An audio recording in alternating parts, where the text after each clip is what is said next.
Dan cerita-cerita di aktivis itu, di kalangan aktivis Solo itu, mereka salah satu tim tenisnya yang disebutkan untuk yang dibawa dibilang tim Solo itu juga, Bang. Aktivis-aktivis sejumlah aktivis di Solo yang nggak mau disebutkan namanya. Dan mereka juga mengatakan mengenal mereka itu, tim Solo itu, gitu loh. Baik David maupun Anggit dan Widodo. Jadi tiga ini real ini, Bang, orangnya.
Dan cerita-cerita di aktivis itu, di kalangan aktivis Solo itu, ya mereka salah satu tim tenisnya yang disebutkan untuk yang dibawa dibilang tim Solo itu juga, Bang.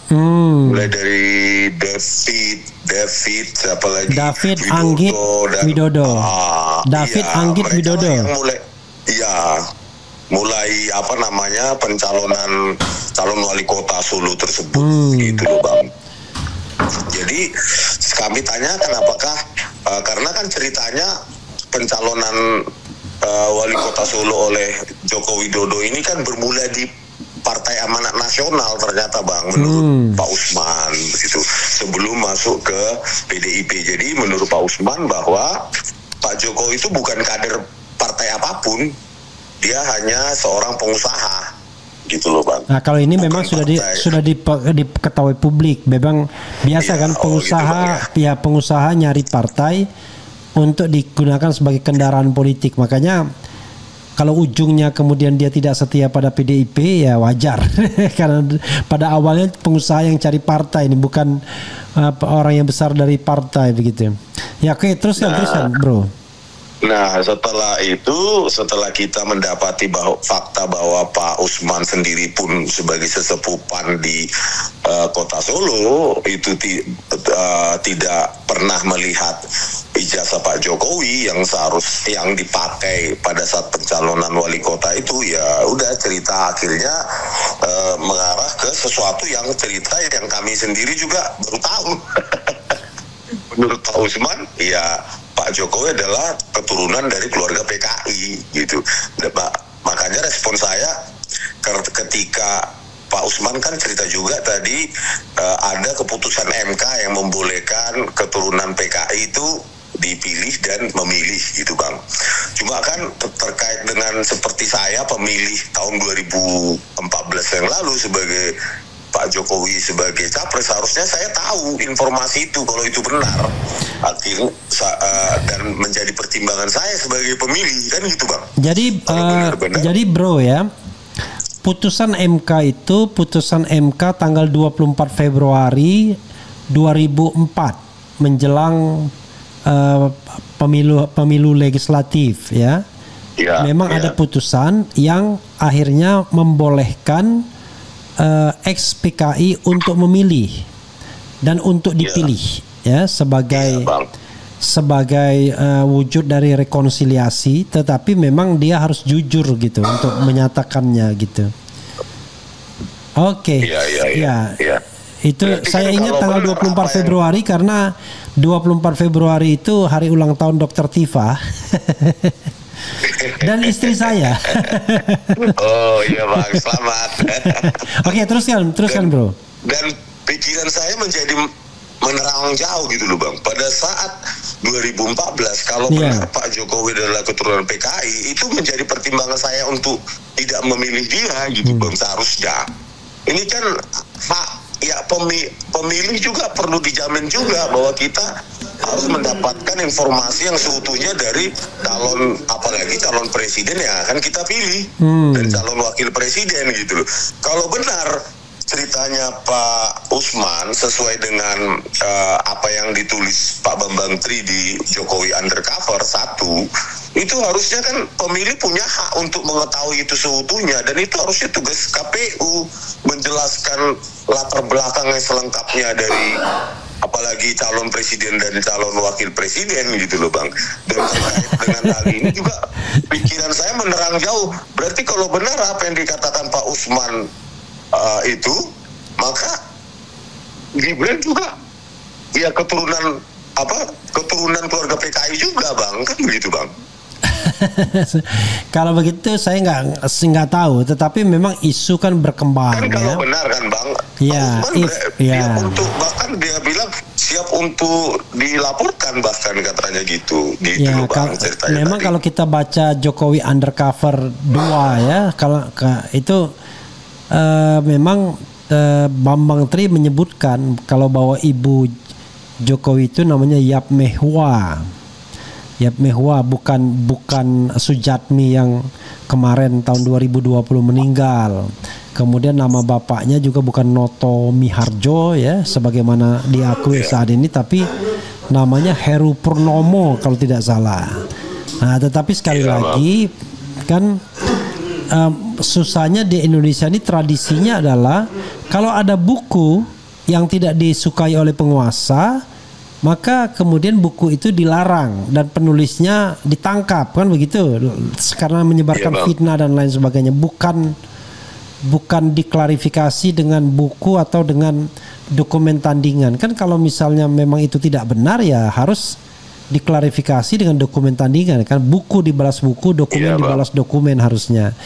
Tetapi ya itulah yang terjadi. Kita ini sontolonya masih aturan yang Abang bilang tadi ke MK itu kan Bang, MK itu yang membolehkan keturunan PKI atau ex PKI untuk dipilih dan memilih.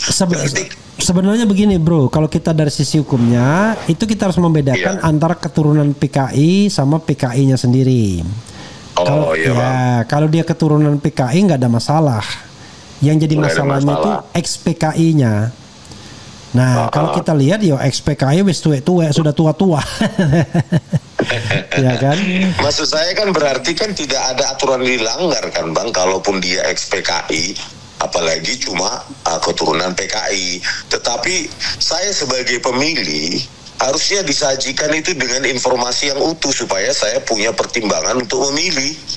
Persoalannya gitu, begini bro, boro-boro kemudian mengajukan atau ada transparansi informasi gitu ya, bilang bahwa Pak Jokowi keturunan PKI saja sudah dianggap itu fitnah. Jadi kenapa ya? Barangkali derajatnya sekarang sama dengan orang mengatakan you keturunan HTI ya kan? Tapi beda lah, kalau HTI kan ibaratnya dia kan tidak punya sejarah memberontak dan lain sebagainya. Sementara PKI punya sejarah memberontak. Tapi kenapa nggak dibilang misalnya you keturunan Masyumi? Kan Masyumi juga tokoh-tokohnya pernah juga melakukan katakanlah pembangkangan terhadap pemerintahan Bung Karno kan dengan PRRI itu kan misalnya. Tapi tetap saja memang orang tidak mau dibilang keturunan PKI kecuali Dokter siapa yang saya bangga jadi anak PKI itu. Oh iya Bang. Itu dari anggota DPR itu. Oke, teruskan bro. Apalagi yang Anda ingin sampaikan? Itu kan melantur sampai di situ kan Bang. Meskipun cerita itu sebenarnya nggak ada di desain apapun, cuma kami ingin memastikan aja bahwa tadi itu bahwa orang-orang yang pertama kali istilahnya memunculkan nama Pak Jokowi itu pernah nggak melihat ijazah yang digunakan sebagai calon wali kota? Confirm tidak pernah kalau dari sisi Pak Usman. Itu sih faktanya Bang. Meskipun kami berharap lain gitu kan. Tapi itulah fakta. Kalau memang enggak ya enggak. Pak Usman juga bilang begitu. Saya hanya mengungkapkan apa yang saya ketahui, itu aja gitu Bang. Kalau dikaitkan dengan yang lain ada nggak? Maksudnya selain Pak Usman Anda nemuin siapa lagi? Aktivis-aktivis sejumlah aktivis di Solo yang nggak mau disebutkan namanya, dan mereka juga mengatakan mengenal mereka itu tim Solo itu, gitu loh. Baik David maupun Anggit dan Widodo. Jadi 3 ini real ini Bang orangnya. Oke, jadi jadi Anda juga sudah membaca ya apa yang dikatakan oleh Bitor Suryadi itu ya? Membaca, tetapi kan gimana Bang ya? Saya apakah ini karangan fiksi atau apa kan gitu. Tetapi dari fakta yang kami wawancarai Pak Andi Wijayanto juga yang sempat bertemu di Semarang itu kan. Iya, saya lihat Anda di belakang Andi Wijayanto. Saya pikir wah ini respon kan sudah jadi ajudannya Andi Wijayanto ini. Enggak Bang, karena dia vertikal aja apanya live-nya. Jadi ya supaya ada kelihatan saya di situ ya harus disejajar dengan dia. Ya lalu jadi intinya manusia itu ada 3 orang itu tidak mengada-ngada. Nah, real, dan bahkan Pak Andi Wijayanto mengatakan kenal baik gitu loh Bang. Sebenarnya gitu kalau Anda paham, Anggit Nugroho itu terkenal itu. Iya. Jadi Anggit Nugroho itu bahkan pernah menjadi semacam apa ya, sekretaris pribadi atau bahkan staf khusus Jokowi ya, dari 14 staf khusus yang ini ada. Ini profil 14 staf khusus Presiden Jokowi, ya kan? Gitu ini. Iya. Ini tahun 2019. Dari 14 staf khusus itu, kemudian ada 7 staf khusus milenial, kan begitu? Yang tua-tuanya ya termasuk Anggit Nugroho ini. Iya, saya bacakan ya Anggit nih ya. Ia adalah orang terlama yang mengikuti Jokowi dibandingkan dengan dan Widodo kurang Bang ya. Katanya David, kata para aktivis pergerakan di Solo, David adalah abang dari wali kota Bupati Boyolali katanya. Mungkin juga, saya tidak tahu ya. Barangkali. Menurut mereka itu Bang, menurut mereka orang-orang aktivis-aktivis, sejumlah aktivis kita ketemuin kemarin malam itu mengatakan seperti itu. Dan ada kalau nggak salah 1 atau 2 orang dari ketiga tersebut yang tinggalnya juga di Solo. Nah tetapi harus pendekatan dulu katanya. Untuk cerita mendekati mereka perlu melakukan pendekatan untuk agar bisa diwawancarai itu salah satu atau kedua dari yang 3 itu gitu loh. Anda yakin mereka mau buka mulut? Enggak, ditanya oleh Bareskrim, kenapa pendapat Anda, keilmuan Anda, kenapa seperti ini menyimpulkan seperti ini gitu loh. Ini kan sampai sekarang menyimpulkan seperti ini gitu loh. Ini kan sampai sekarang nggak ada dipanggil. Ahlinya mungkin ahli yang pro sana, semua saksinya juga. Kenapa nggak? Sementara kalau di Polda Metro Anda nggak mungkin dipanggil sebagai ahli, Anda calon tersangka. Iya, makanya. Oke, bro. Kalau begitu untuk iya Bang. Oke, bro. Apa Anda mau nyampaikan apa tadi? Ya ini kan apa yang disampaikan oleh Pak Bitor Suryadi ini kan petunjuk yang sangat penting ya. Menurut saya yang perlu ditindaklanjuti oleh Bareskrim maupun Polda Metro Jaya sehingga tidak picky gitu loh Bang. Jangan pilih-pilih gitu loh. Jangan cherry picking ya, cherry picky ya. Iya, cherry picky gitu loh. Ya kan kalau yang saksi misalnya Andi Pramaria atau yang lainnya mungkin dipanggil yang mendukung. Nah, gitu yang paling jelas tuh dipanggil Sylvester. Kita nggak ngerti apa ininya. Mungkin Sylvester tahu mungkin ijazah itu dibuat di ini. I don't know exactly. Tapi yang jelas dia dipanggil kan pernah kan sebagai saksi gimana gitu. Dan ketika saya menonton di tayangan sebuah televisi, Pak Bitor Suryadi itu sangat meyakinkan bercerita seperti alurnya seperti natural begitu loh, bukan kelihatan menghafal gitu loh Bang. Jadi ini kan perlu ditindaklanjuti gitu. Kita juga tidak sekecil apapun gitu. Kita juga tidak bisa underestimate dengan Bitor ya, karena Bitor ini orangnya juga dia aktivis kan. Kemudian Iya, juga Bang. senior gitu, lebih senior dari saya bahkan. Jadi rasanya kalau dia mau ngawur itu, tapi minimal ya, dia itu mendengarkan dari tadi Dhani Iskandar. Jadi Dhani Iskandar tuh, Bang, ya. kuncinya tuh sebenarnya di 3 orang ini, Bitor Suryadi, Dhani Iskandar dan Widodo. Dhani Iskandar itu dia partneran dengan Widodo. Dhani Iskandar dari PDI Jakarta, Widodo tim Solo gitu. Nah, mereka inilah yang kemudian di-merge kayak kan. Sebelumnya kan Jokowi kan tidak dicalonkan oleh PDIP, tapi kemudian tiba-tiba Prabowo ambil Ahok ya dari Golkar dipindahkan ke Gerindra, lalu dia juga ambil Jokowi dan kemudian PDIP akhirnya mau mencalonkan Jokowi Ahok kan, walaupun kita tahu biaya politiknya berasal dari Prabowo atau Hasim mungkin pada waktu itu. Oh ya, sedikit tadi juga menyinggung juga Pak Usman tadi kekecewaan Pak Jokowi ketika dipasangkan dengan Ahok juga ada tadi cerita Pak Usman itu, Bang. Kekecewaan Pak Jokowi kenapa Ahok yang dipasangkan dengan dia itu ada juga ceritanya, dan dia juga menyebutkan seseorang, saya lupa namanya tadi di video itu, orang yang menceritakan kepada dia yang berada di pertemuan saat itu, 5 orang katanya. Gitu Bang. Ya memang gitu, ya. Bang. Jadi yang menjadi masalah Jokowi ini banyak sih ya. Asal usulnya pun kagak jelas nih. Presiden ke-7, Bang. Harusnya itu kan diluruskan benar atau tidaknya. Iya. Kalaupun benar nggak masalah sebagai keturunan PKI, tetapi kan sejarah harus ditulis oleh Pak Fadlizon. Iya, Fadlizon harus menulis sebenar-benarnya, tapi saya kira nggak akan nulis benar dia.